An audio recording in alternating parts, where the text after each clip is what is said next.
Saya Nikita Juliana Bilhadiza, absen 15.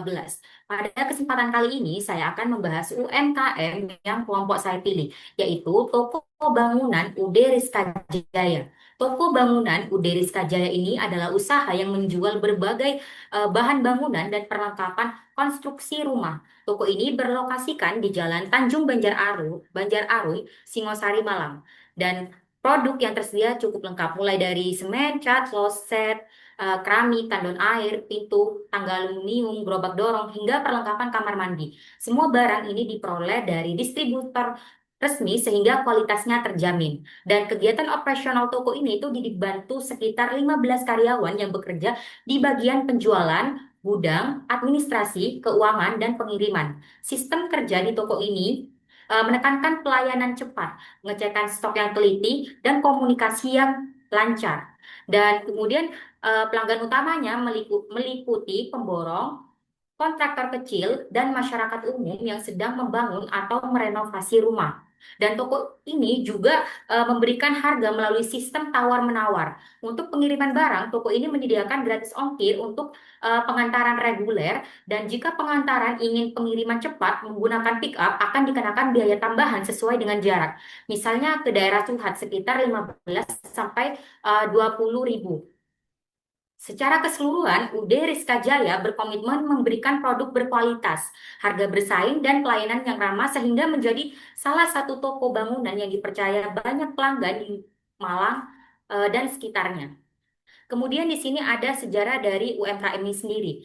Eh, Toko bangunan UD Rizka Jaya berdiri sejak 2010 di Singosari, Malang, dan untuk memenuhi kebutuhan warga sekitar. Namun, karena permintaan terus meningkat dan banyak pelanggan yang percaya, usaha ini berkembang pesat.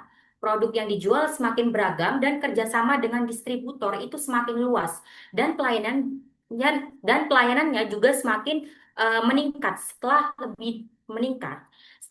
lebih dari 10 tahun berjalan. UD Rizka Jaya ini dikenal sebagai salah satu toko yang cukup besar dan terpercaya di wilayah Singosari, Malang, dan sekitarnya. Dan ini berkat konsistennya menyediakan barang bangunan berkualitas dengan harga yang tetap bersaing.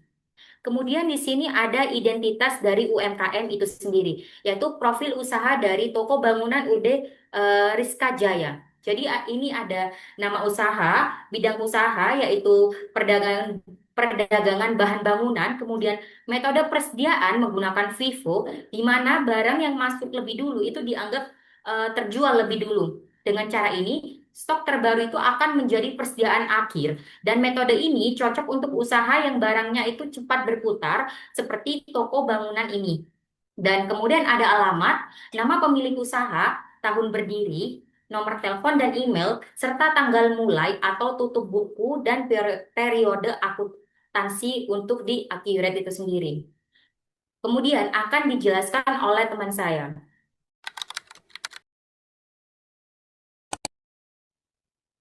Selanjutnya, saya Dea di sini akan menjelaskan terkait kebijakan akuntansi bagian kas, di mana laporan keuangan UD Rizka Jaya disusun berdasarkan SAK EMKM dengan sistem aktual dan periode laporan 1 Januari sampai 31 Desember.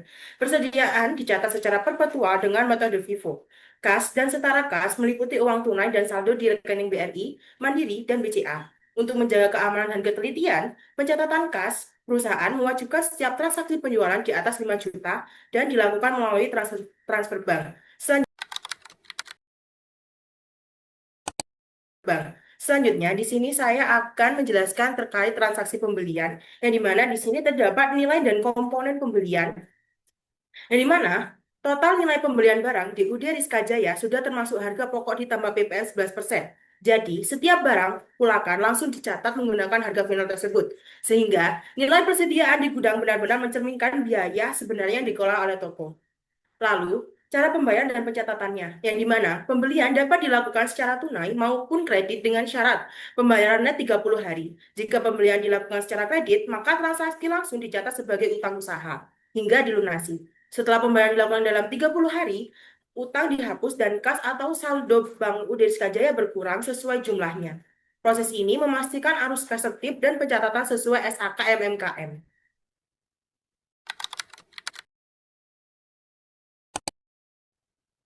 Baik, saya Nisa Ayu Larasati. Di sini saya akan menjelaskan pada kebijakan akuntansi bagian penjualan.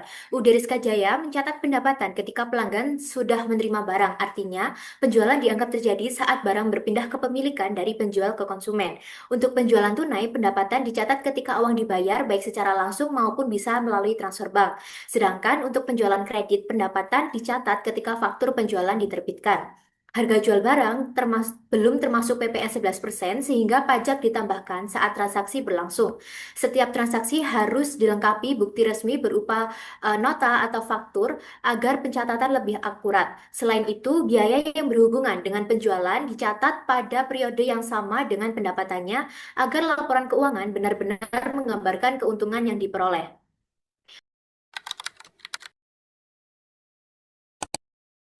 Selanjutnya, pada bagian kebijakan akuntansi mengenai persediaan, toko bangunan UD Rizka Jaya menggunakan metode FIFO atau first in, first out. Artinya, barang yang pertama kali masuk ke gudang adalah barang yang pertama kali harus dijual. Kebijakan ini sangat penting untuk menjaga kualitas barang, terut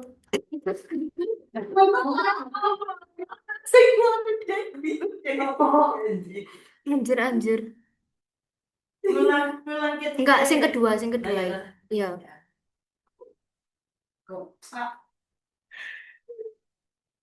Kak Keto.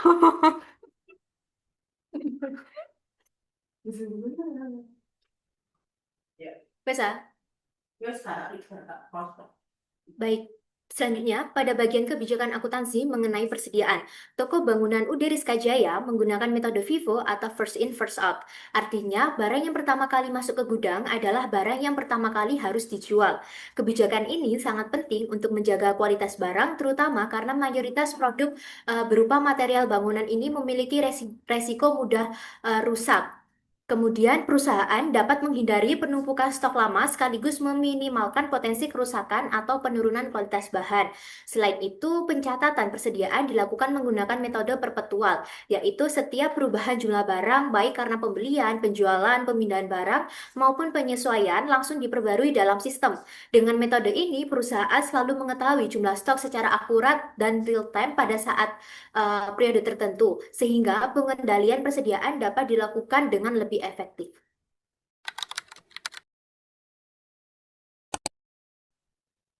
Baik, di sini saya Nur. Saya akan melanjutkan mengenai aset dan juga mengenai penggajian pada UD Rizka Jaya. Nah, untuk penggajian sendiri pada UD Rizka Jaya sendiri itu adalah memiliki nominal yang sama di setiap karyawannya, yaitu senilai 2 juta rupiah untuk setiap karyawannya. Nah, pada UD Rizka Jaya sendiri itu memiliki 15 karyawan, yang dimana nantinya pencatatan gaji ini akan dilakukan setiap akhir bulan di tanggal 27 hingga 28 yang akan dicatat sebagai beban gaji karyawan pada laporan keuangan. Kemudian di sini selanjutnya adalah mengenai aset. Pada UD Rizka Jaya sendiri memiliki 3 kategori aset. Yang pertama ada bangunan, ada peralatan toko, dan juga kendaraan. Nah, untuk bangunan sendiri yang dimaksud adalah bangunan toko yang digunakan oleh UD Rizka Jaya untuk menjual semua barang dagangnya yang dimana memiliki harga perolehan 780 juta rupiah di tahun 2010. Kemudian untuk bangunan ini sendiri memiliki umur ekonomis senilai 20 tahun. Kemudian selanjutnya adalah peralatan toko. Nah, UD Rizka Jaya sendiri memiliki beberapa peralatan toko yang digunakan untuk keperluan perdagangan, yang dimana yang pertama adalah eh, komputer kasir yang memiliki harga perolehan 8.500.000 dengan umur ekonomis 5 tahun, dan juga mesin kasir dengan harga perolehan 6.800.000 dengan umur ekonomis juga 5 tahun, dan yang ketiga adalah rak besi dan etalase yang dimana memiliki harga perolehan 9 juta rupiah dengan umur ekonomis 5 tahun. Dan yang terakhir ada meja dan kursi admin yang dimana memiliki harga perolehan 4.500.000 dengan umur ekonomis 5 tahun. Nah, yang terakhir adalah kendaraan. Kendaraan yang dimaksudkan di sini adalah kendaraan berupa mobil pickup L300 yang akan digunakan UD Rizka Jaya untuk mengantar semua pesanannya pada pelanggannya. Yang dimana mobil pickup ini memiliki harga perolehan 185 juta dengan umur ekonomis 8 tahun. Nah, untuk UD Rizka Jaya ini sendiri menggunakan metode penyusutan garis lurus yang dimana nantinya harga perolehan akan dikurangi dengan nilai residu dan dibagi dengan umur ekonomisnya. Dan selanjutnya akan dijelaskan oleh teman saya.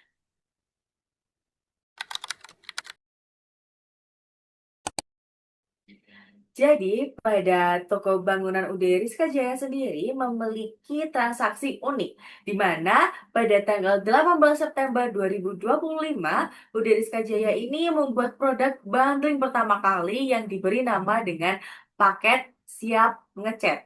Nah, pada paket ini itu dibuat sebagai solusi utama yang praktis bagi pelanggan yang ingin melakukan pengecatan rumah tanpa harus membeli barang itu tuh secara terpisah ataupun secara satu-satu seperti itu.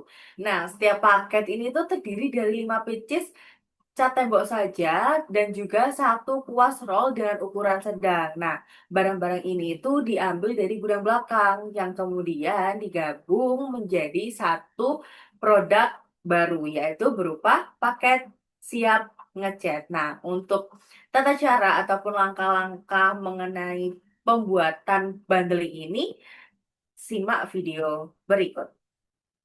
Nah, jadi kita masuk saja ke laman Ecuret. Nah, untuk laman Ecuret ini, kan di sini ada beberapa menu, di antaranya yaitu kita masuk saja ke persediaan terlebih dahulu. Lalu kita pilih saja barang dan jasa.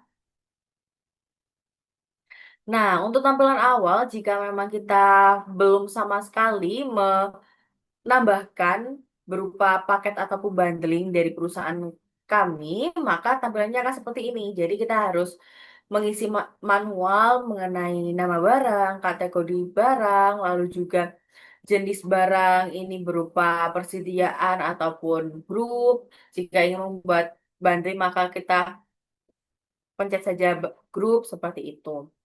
Nah, untuk satuannya sendiri, kita akan menambahkan berupa satuannya yaitu paket seperti itu. Nah, karena dari kelompok kami sudah membuat bundling tersebut, maka saya akan melihat dari hasil bundling yang telah kami buat. Nah, ini untuk paket siap ngecat. Nah, untuk informasi barang dan jasanya itu seperti berikut, yaitu nama barangnya berupa paket siap ngecat. Lalu untuk kategori barangnya itu secara umum, lalu jenis barangnya itu kita menggunakan grup. Lalu untuk kode barang sendiri itu tuh menyesuaikan dari kebijakan si perusahaan itu. Lalu untuk satuannya yaitu berupa paket. Nah, setelah sudah mengisi informasi terkait barang dan juga jasa, selanjutnya masuk ke menu penjualan dan juga pembelian. Nah, dikarenakan dari perusahaan UD Rizka Jaya ini ingin membandling paket tersebut dengan harga 978.500 per paket, maka kita ketik saja di sini sebesar yang ingin kita jualkan kepada konsumen. Nah, tidak lupa juga kita juga memasukkan pajak pertambahan nilai karena dari barang yang telah kita bandel tersebut itu masih belum include sama PPN, jadi kita masukkan PPN secara manual di sini. Lalu setelah itu, untuk rincian dari bundling paket siap ngecat kita sendiri, yaitu ada dua produk, di mana di antaranya ada 5 pieces cat tembok propan, lalu juga adanya ini kuas roll dengan merek Brasking, yaitu sebesar 1 unit saja. Nah, seperti itu. Nah, tidak hanya itu saja, dari perusahaan kami itu juga memiliki paket kedua, yaitu yang diberi nama dengan paket bedroom repair. Nah, di sini untuk tampilannya sama dan juga langkah-langkahnya sama seperti paket siap ngecat sendiri, tetapi kode barang kita ini berbeda, yaitu di angka 100003, Kak. Kalau paket sebelumnya yaitu 100002. Nah, untuk untuk penjualan dan pembeliannya, untuk penjualan dari produk kami yang paket bedroom repair ini sendiri, kami jual dengan harga 3.425 per paketnya. Lalu kita tidak lupa juga menambahkan PPN tersebut. Nah, untuk rincian grup sendiri, dari paket-paket dari barang-barang di paket bedroom repair sendiri itu ada beberapa di antaranya yaitu shower sebesar 1 unit, lalu adanya kloset 1 unit, dan juga tandon dengan volume air 1000 liter. Seperti itu. Jadi, paket ini tuh diproduksi sebanyak 5 kali dengan harga jual itu seperti tadi yaitu 3.425 per paketnya. Nah, untuk paket bedroom repair sendiri ini memberikan keuntungan karena menurut kami dengan menggabungkan produk-produk besar bernilai tinggi itu tuh memaksimalkan margin penjualan kita itu lebih baik karena sekaligus juga kita berpikiran bahwa kita dapat mempermudah pelanggan untuk pelanggan yang membutuhkan solusi lengkap untuk merenovasi karya untuk merenovasi kamar mandi yang ingin direnovasi. Nah, eh, menurut kami dengan adanya kedua bundling paket ini merupakan strategi kami untuk meningkatkan daya tarik produk dan juga mempercepat perputaran persediaan khususnya serta dengan menaikkan nilai penjualan dari eh, perusahaan kami. Nah, dengan menggabungkan beberapa barang menjadi paket yang siap pakai, UD Rizka Jaya ini itu mampu menawarkan solusi yang sangat praktis bagi pelanggan sekaligus juga meningkatkan efisiensi dalam persediaan itu sendiri. Jadi seperti itu mengenai transaksi unik dari perusahaan UD Rizka Jaya. Seperti itu.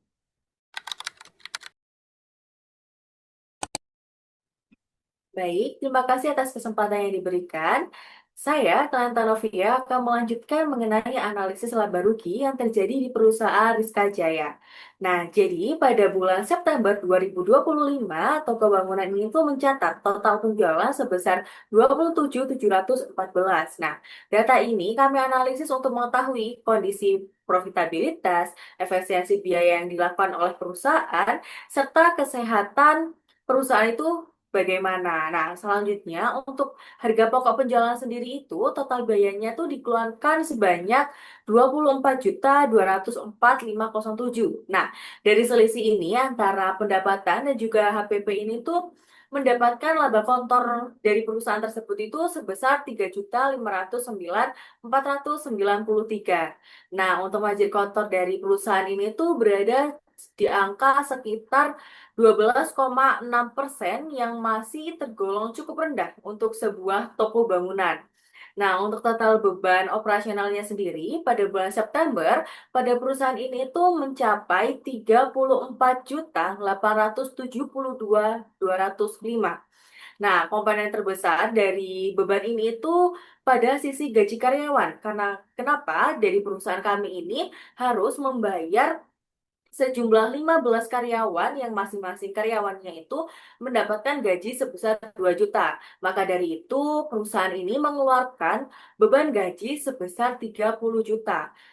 Nah, dari permasalahan tersebut, kami tuh menemukan ada dua komponen utama permasalahan kami. Yang pertama, kita menganalisis bahwa margin penjualan kita itu terlalu kecil, sehingga harga jual yang masih rendah ataupun harga beli itu cukup tinggi, menyebabkan laba kotor kita itu kurang maksimal. Lalu yang kedua, kita itu menganalisis bahwa beban operasional yang kita temui di Accurate tersebut dari laporan laba rugi tersebut itu sangatlah tinggi, khususnya pada sisi gaji karyawan, yang dimana jumlahnya itu sangatlah tidak sebanding dengan pendapatan yang kami peroleh ataupun pendapatan yang kita terima dari perusahaan. Nah, melihat analisis tersebut, jika kondisi pada pada perusahaan ini itu diteruskan, maka perusahaan itu akan mengalami tekanan arus kas yang pertama. Lalu yang kedua, perusahaan itu akan kesulitan dalam memenuhi kewajiban operasionalnya. Lalu perusahaan juga itu akan berpotensi dapat mengurangi modal usaha yang sudah ditanam sedari awal. Nah, tetapi pada kasus ini, pada Accurate ini, dari proyek kami ini, data penjualan yang muncul, yang telah kita munculkan di share screen tersebut itu bukan transaksi nyata, melainkan bersifat fiktif ataupun tidak benar-benar terjadi penjualannya di lapangan ataupun terjadi di perusahaan yang telah kami pilih. Nah, sedangkan untuk semua biaya operasional seperti listrik, seperti telepon, seperti air, dan bahkan juga gaji karyawan itu kita mengambil nyata dari hasil wawancara kami oleh perusahaan yang dimana setiap karyawan itu tuh mendapatkan 2 juta per orang dan untuk jumlah karyawannya sendiri itu 15 orang. Nah, karena biaya-biaya ini yang benar-benar dibayar untuk biaya beban-bebannya ini benar-benar dibayar, tetapi tidak ada pemasukan real yang masuk dari perusahaan tersebut, maka otomatis laporan yang kami tunjukkan, yang accurate tunjukkan dari proyek kami ini itu tuh mengalami kerugian besar. Nah, bisa di scroll di bawah sendiri itu tuh kan accurate juga menggunakan istilah laba bersih, sedangkan kita kan mengalami kerugian besar. Kenapa kok tidak diketikkan saja di accurate rugi bersih seperti itu? Nah, di accurate sendiri itu tuh memiliki nama standar dalam laporan, sehingga untuk tampilan di accurate kami meskipun kita mengalami kerugian besar itu tuh tetap dituliskan dengan laba bersih, tetapi setelah itu ada minus yang dimana sebelum angka angka 31 itu terdapat minus. Nah, itu tuh accurate mengungkapkan bahwa perusahaan kami ini mengalami kerugian. Kalau hasilnya positif atau angkanya positif itu accurate mengatakan bahwa perusahaan tersebut itu mengalami laba bersih seperti itu. Nah, jadi secara keseluruhan mengenai laporan analisis dari perusahaan Rizka Jaya sendiri itu tuh mengalami kerugian sebesar 31.362.711,91. Jadi seperti itu. Wah, untuk analisis laporan selanjutnya akan dijelaskan oleh teman saya.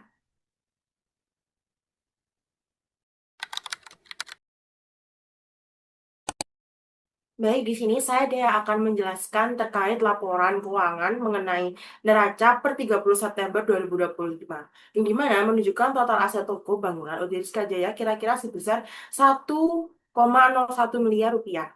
Dengan secara keseluruhan, neraca menunjukkan modal kuat dan aset besar.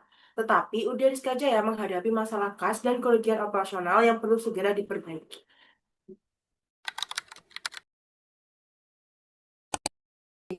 Baik, saya Nisa Ilarsati, nomor absen 16. Di sini saya akan menjelaskan tentang laporan arus kas pada usaha kami, yaitu UD Rizka Jaya di periode bulan September 2025.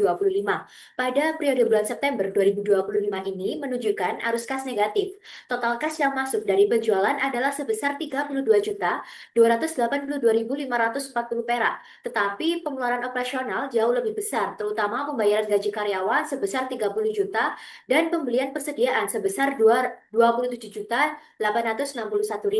Karena kas keluar lebih besar daripada kas masuk, aktivitas operasional menunjukkan kurangnya likuiditas pada periode tersebut.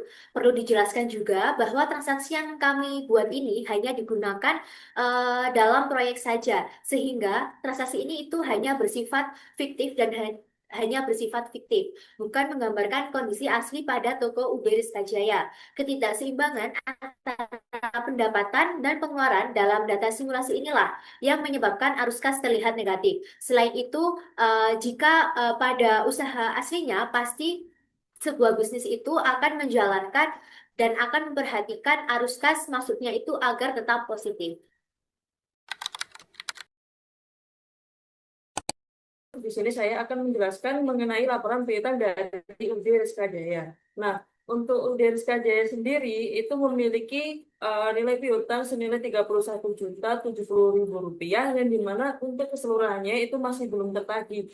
Dan juga di sini ada beberapa pelanggan yang memiliki piutang kepada yang memiliki hutang yang artinya menjadi piutang bagi UD Rizka Jaya. Salah satunya adalah CV Maju Jaya, yang dimana menunggak selama 233 hari. Nah, kemudian ada PT Sentosa Abadi yang menunggak selama 144 hari, dan juga UD Makmur Bersama yang menunggak selama 83 hari. Nah, sementara untuk PT Karya Mandiri sendiri dan UD Bangun Sentosa itu masih dalam kategori masih wajar untuk piutangnya. Nah, kemudian apa dampak dari terjadinya penunggakan piutang yang cukup lama ini? Dampaknya adalah jika piutang ini akan terus dibiarkan, maka akan menghambat proses operasional dari UD Rizka Jaya itu sendiri. Yang artinya dia menghambat arus kas atau cash inflow dari perusahaan UD Rizka Jaya itu sendiri. Nah, sehingga menyebabkan penurunan likuiditas yang berarti perusahaan kesulitan menggunakan dana untuk proses operasionalnya. Nah, untuk mengatasi hal tersebut, UD Rizka Jaya itu harus melakukan pengawasan yang lebih aktif atau lebih ketat untuk penagihan dari piutang-piutang tersebut, dan juga perusahaan UD Rizka Jaya juga harus segera menagih piutang-piutang yang macet, dan juga bisa mengevaluasi atau memperbaiki dari sistem piutang yang ada. Sehingga nantinya ketika piutang bisa tertagih dengan lancar, maka proses operasional dari penjualan UD Rizka Jaya bisa lebih baik lagi, dan tidak ada piutang-piutang yang macet lagi, dan memperlancar proses operasionalnya. Untuk selanjutnya akan dijelaskan oleh teman saya. Saya Nikita Juliana Biladiza, absen 15. Di sini saya akan menjelaskan mengenai laporan hutang dari toko bangunan UD Rizka Jaya. Jadi di sini ada laporan faktur belum lunas per tanggal 30 Desember 2025. Ini tuh menunjukkan bahwa perusahaan itu masih memiliki hutang usaha sebesar Rp59.930.500 per, dan semuanya itu belum dibayar. Nah, sebagian besar faktur itu sudah ada yang terlambat, bahkan sangat lama, bahkan ada yang tercatat ratusan ribu hari. Nah, tetapi ini tuh tetap menunjukkan belum adanya pelunasan. Nah, beberapa faktur dari awal 2025 itu juga sudah menunggak lebih dari 200 hari, sehingga terlihat bahwa pengolahan pembayaran ke pemasok masih lemah. Hanya satu faktur yang masih dalam batas wajar, yaitu dari CV Mulia Pratama. Secara keseluruhan, kondisi ini tuh menggambarkan tekanan utang jangka pendek dan resiko hubungan dengan pemasok. Dan ini juga perlu dijelaskan bahwa transaksi yang digunakan dalam proyek ini tuh bersifat fiktif dan hanya dibuat untuk keperluan pembelajaran accurate, bukan kondisi asli dari toko bangunan UD Rizka Jaya itu sendiri. Kemudian akan dibahas oleh teman saya.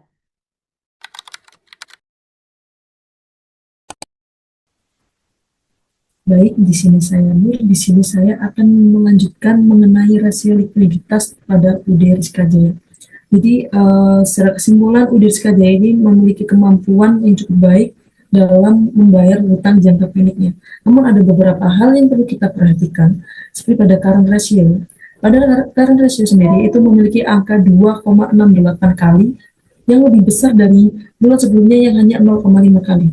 Hal ini menunjukkan bahwa sebenarnya UD Rizka Jaya ini memiliki aset lancar 2,68 kali lebih besar daripada utang lancar yang dimilikinya. Namun ada beberapa hal yang perlu kita perhatikan, seperti pada contoh, quick ratio-nya hanya menunjukkan 0,07 kali, yang artinya UD Rizka Jaya ini sangat bergantung pada persediaan penjualan, yang artinya ketika UD Rizka Jaya ini tidak memperhitungkan persediaan penjualan, maka UD Rizka Jaya ini hanya memiliki aset likuid yang hanya mampu menutup 7% dari utang lancar yang ia miliki. Kemudian ditambah dengan cash ratio-nya yang memiliki angka negatif 43,78% dan cash turnover-nya yang memiliki angka negatif 206,6%, yang dimana artinya menunjukkan bahwa UD Rizka Jaya ini memiliki kesulitan terhadap pemasukan atau cash-nya atau perputaran cash-nya, sehingga dari hal ini akan terjadi sedikit masalah terhadap proses operasional dari UD Rizka Jaya itu sendiri. Nah, hal ini dibuktikan dengan adanya piutang macet seperti yang saya sebutkan sebelumnya, bahwa UD Rizka Jaya memiliki piutang macet sekitar kurang lebih 30 juta rupiah, yang dimana seluruh piutang ini belum tertagih.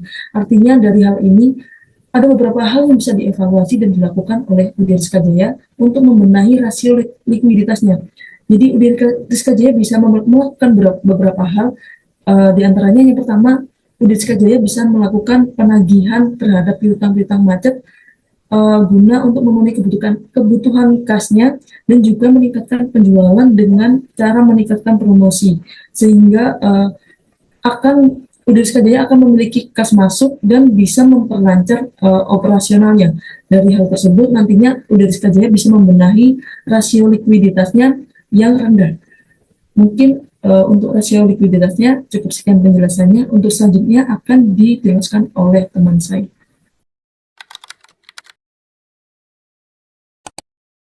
Baik, selanjutnya setelah mendengarkan penjelasan analisis rasio likuiditas dari rekan saya, selanjutnya saya akan menjelaskan mengenai analisis rasio keuangan solvabilitas dari perusahaan UD Rizka Jaya sendiri. Nah, jika melihat dari kondisi solvabilitas, sebenarnya perusahaan itu bagaimana perusahaan itu tuh mampu untuk memenuhi semua kewajibannya jika seluruh asetnya itu dijual. Nah, kalau kita melihat dari rasionya sendiri, sebenarnya perusahaan ini itu keuangan rasionya itu justru sangatlah aman karena debt to asset rasio itu hanya 6,1% saja, yang artinya dari seluruh aset itu hanya 6% saja yang berasal dari utang.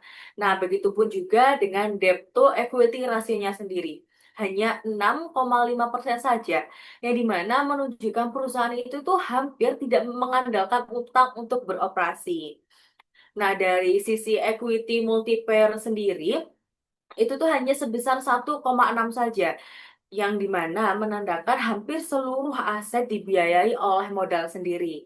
Dengan kata lain, resiko keuangan dari sisi utang ini sangatlah rendah. Nah, jadi dari melihat case dari proyek kami ini, jadi jika suatu saat perusahaan ini mengalami kerugian, maka penyebabnya itu bukan karena utang, tetapi karena pendapatan yang ada di laporan itu tidak nyata dan bersifat sementara. Tetapi beban operasionalnya itu benar-benar terjadi seperti itu. Maka untuk analisa-analisis berikutnya akan disampaikan oleh rekan saya.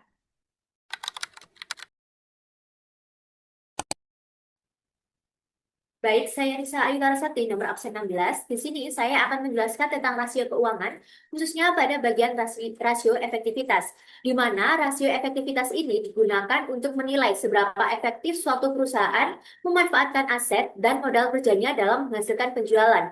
Pada laporan Uderis Kajaya, rasio efektivitas menunjukkan hasil yang kurang baik karena perputaran aset dan persediaan yang sangat lambat. Hal ini terlihat dari tingkat penjualan yang rendah dibandingkan dengan total aset dan jumlah persediaan yang dimiliki.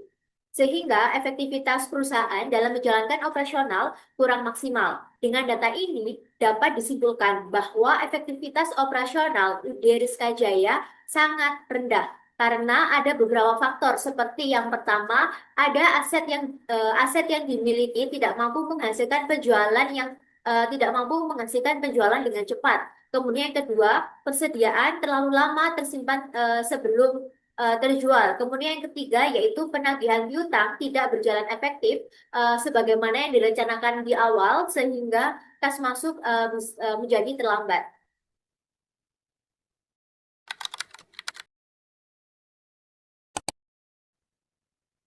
Baik, selanjutnya di sini saya akan melanjutkan terkait penjelasan mengenai laporan rasio keuangan yang dimana terdapat rasio profitabilitas yang menunjukkan kondisi merugi, yang dimana gross profit margin masih positif sebesar 12,7%, tetapi operation profit margin dan net profit margin negatif sebesar minus 113,2%, yang menandakan bahwa biaya operasional jauh melebihi pendapatan. Dan terdapat ROA yakni minus 3,1% dan ROE sebanyak minus 3,3%, yang dimana juga menunjukkan bahwa aset dan modal belum mampu menghasilkan laba dan justru menyebabkan kerugian.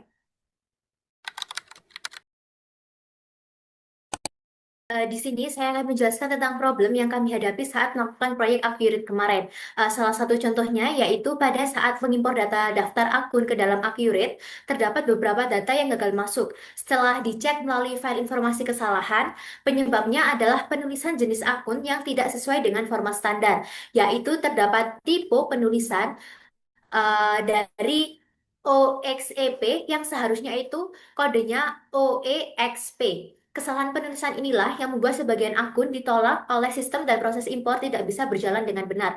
Untuk menghadapi hal tersebut, kelompok kami segera mengubah data Excel-nya menjadi tulisan yang lebih benar.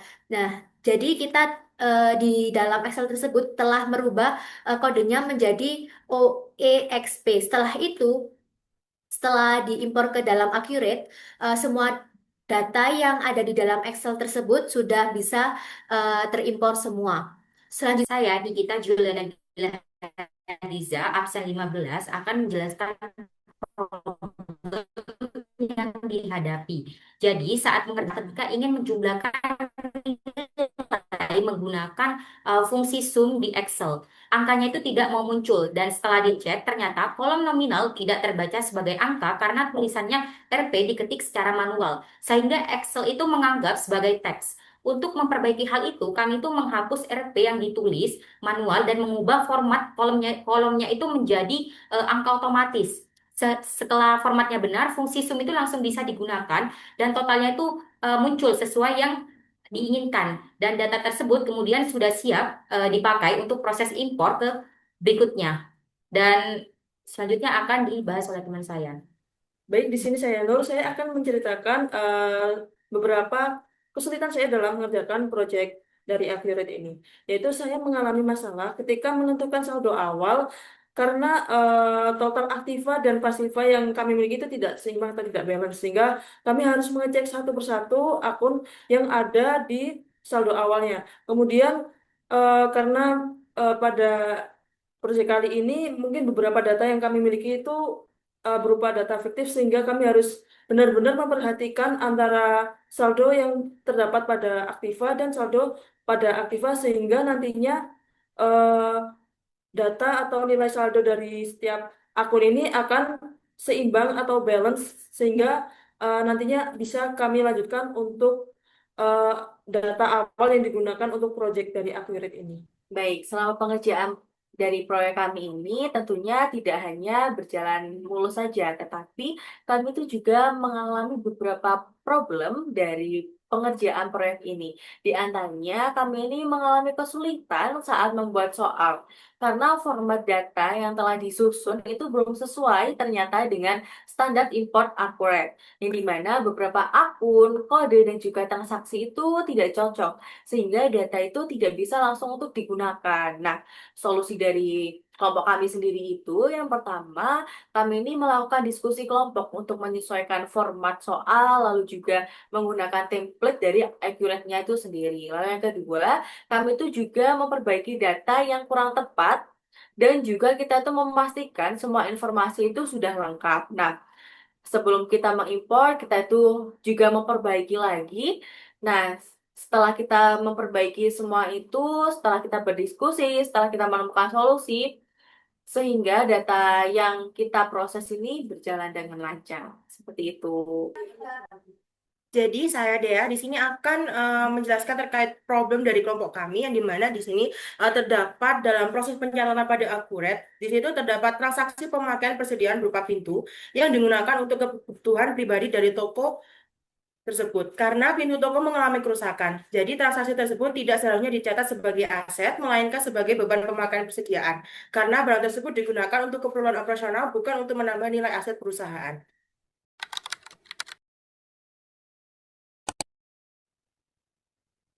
Saya Nikita Juliana Bilhadiza, absen 15. Untuk pengalaman belajar saya, setelah belajar menggunakan Accurate, saya jadi lebih memahami bagaimana akuntansi berjalan dalam sistem komputer. Saya belajar mulai dari menciptakan data, mengimpor file, memasukkan saldo awal, sampai melihat jurnal yang otomatis dibuat setiap kali ada transaksi.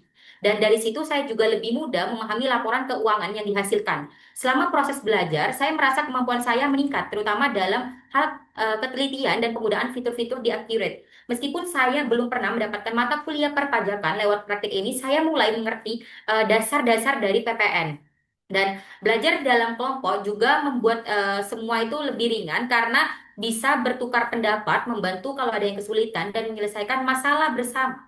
Karena itu proses belajar jadi lebih lancar dan lebih menyenangkan.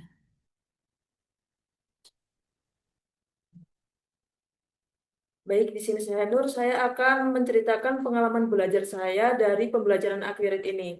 Jadi pengalaman belajar yang saya peroleh itu saya memiliki pandangan yang lebih luas dan lebih terarah dari pembelajaran Accurate ini. Yang dimana saya belajar langsung untuk mempraktekkan pencatatan akuntansi hingga penyajian pelaporannya. Karena pada semester-semester sebelumnya saya hanya mendapatkan pengantarnya saja secara teoritis, untuk prakteknya masih belum maksimal, sehingga ketika mempelajari materi Accurate ini saya bisa lebih memahami bagaimana cara kerja akuntansi. Kemudian kalau dari saya pribadi, saya jadi melatih ketelitian saya dalam mengerjakan setiap transaksinya, karena ketika terjadi kesalahan pengetikan sedikit saja bisa mempengaruhi hingga akhir. Jadi proyek ini sangat mengasah ketelitian saya dan juga melatih saya untuk bisa bekerja secara tim dan belajar menerima saran yang diberikan oleh teman-teman satu tim. Karena ketika saya mengerjakan proyek ini, ada beberapa kali kesalahan yang saya lakukan dan saya mendapatkan solusi dari teman-teman lainnya. Dan juga melatih saya untuk bisa disiplin waktu dengan membagi waktu dan eh, mempersiapkan atau membuat planning untuk pengerjaan dari proyek-proyek yang ada. Karena di proyek ini eh, bersama-sama dengan proyek-proyek dari marco lain, sehingga saya harus bisa membagi kapan saya akan mengerjakan dengan kelompok saya. Kurang lebih itu adalah pembelajaran yang bisa saya ambil. Terima kasih. Baik, jadi setelah kita melakukan proses yang sangatlah panjang dalam menyusun laporan Project Accurate ini, saya merasakan pengalaman yang sangatlah berharga, terutama karena prosesnya itu tidak hanya berfokus pada penguasaan materi akuntansi saja, tetapi juga pada kerjasama tim. Nah, selama pengerjaan ini, saya tuh mengetahui bagaimana cara mengimport data, lalu juga mencatat transaksinya bagaimana, lalu juga menyusun laporan keuangannya itu bagaimana. Sehingga untuk menganalisis rasio itu lebih mudah melalui Accurate ini, karena Accurate ini tuh secara otomatis dan secara sistematis seperti itu. Lalu setiap anggota kelompok kita itu juga memiliki peran-peran tersendiri, peran-peran yang berbeda, sehingga kami ini saling melengkapi ketika menghadapi kesalahan. Contohnya seperti kesalahan input data, lalu juga kita juga pernah mengalami selisih data, lalu juga tidak adanya kesesuaian antara transaksi dan juga laporan akhir. Nah, tetapi kita dapat menemukan solusi itu karena diskusi kami yang saya rasa cukup baik. Nah, untuk pengalaman ini juga itu mengajarkan saya bahwa pentingnya ketelitian juga itu harus dalam dalam menjalankan atau menyusun menyusun proyek ini. Demi kelancaran proyek kami itu juga melakukan beberapa kali diskusi untuk menyamakan format laporan, contohnya. Lalu juga itu kami juga membagi tugas sesuai dengan kemampuan kita masing-masing. Lalu juga kita itu juga menyelesaikan masalah bersama ketika ada fitur ataupun beberapa fitur yang belum pernah kita pahami. Nah, kita itu mencari tahu sendiri bagaimana bagaimana fitur-fitur Accurate ini bekerja. Kita tuh dapat referensi dari YouTube, kadang itu kita juga melihat di Instagram seperti itu. Lalu juga kita memanfaatkan Google seperti itu juga. Nah, dari kerjasama yang seperti ini, kerjasama yang bagus dari kelompok kami sendiri, yaitu membuat proses penyusunan pelaporan hasil Accurate proyek ini tuh lebih mudah dan lebih efektif dan lebih cepat selesai menurut saya. Karena dengan kerjasama tim, proyek kami ini berjalan dengan lancar seperti itu. Nah, selain itu saya juga merasakan senang bahwa saya pernah melakukan wawancara secara langsung oleh pihak dari toko bangunan Rizka Jayanya sendiri, membuat saya memiliki pengalaman baru untuk lebih percaya diri, lalu berkomunikasi dengan baik, meskipun umurnya jauh lebih tua dibandingkan seumuran saya dan juga teman-teman. Dengan juga saya juga memahami cara menjawab pertanyaan yang jelas seperti apa, lalu juga yang awalnya saya tidak mengetahui mengenai proses alurnya dari itu kebangunan itu sendiri.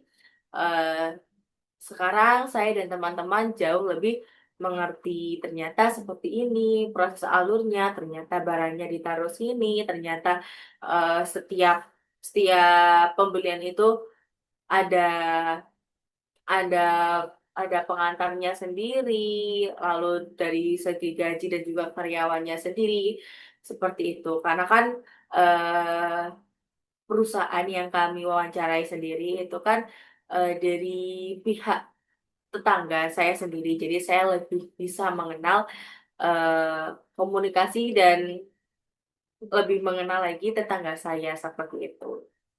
Saya dia di sini akan memberitahukan tentang pengalaman belajar saya yang dimana dalam penyusunan proyek kali ini saya belajar tentang memahami alur transaksi usaha dan pencatatannya. Proses membaca kasus, membuat jurnal, dan menyusun laporan keuangan membuat saya lebih teliti dan memahami hubungan antara aktivitas operasional dan akuntansi. Melalui pembelajaran akurat, saya juga menjadi lebih paham cara kerja sistem akuntansi berbasis software mulai dari import data, pembuatan saldo awal hingga pembaca jurnal dan laporan otomatis. Pengerjaan proyek akurat secara bergelombang mengajarkan saya tentang pentingnya ketelitian komunikasi serta kerjasama. Baik, saya Nisa Ayu Larasati, nomor absen 16. Di sini saya akan menjelaskan pengalaman belajar saya melalui proyek Accurate yang telah kami kerjakan beberapa waktu yang lalu. Yaitu saya jadi lebih paham bagaimana proses akuntansi itu berjalan dari pencatatan transaksi sampai laporan keuangan. Ternyata sedikit rumit dan tidak semudah itu. Dan kemudian saya juga mulai memahami dasar perpajakan seperti PPN meskipun belum mendapatkannya di mata kuliah lainnya. Proyek ini membuat saya lebih teliti, lebih terampil menggunakan software akuntansi, khususnya Accurate, dan belajar bekerja sama dalam tim untuk menyelesaikan masalah bersama.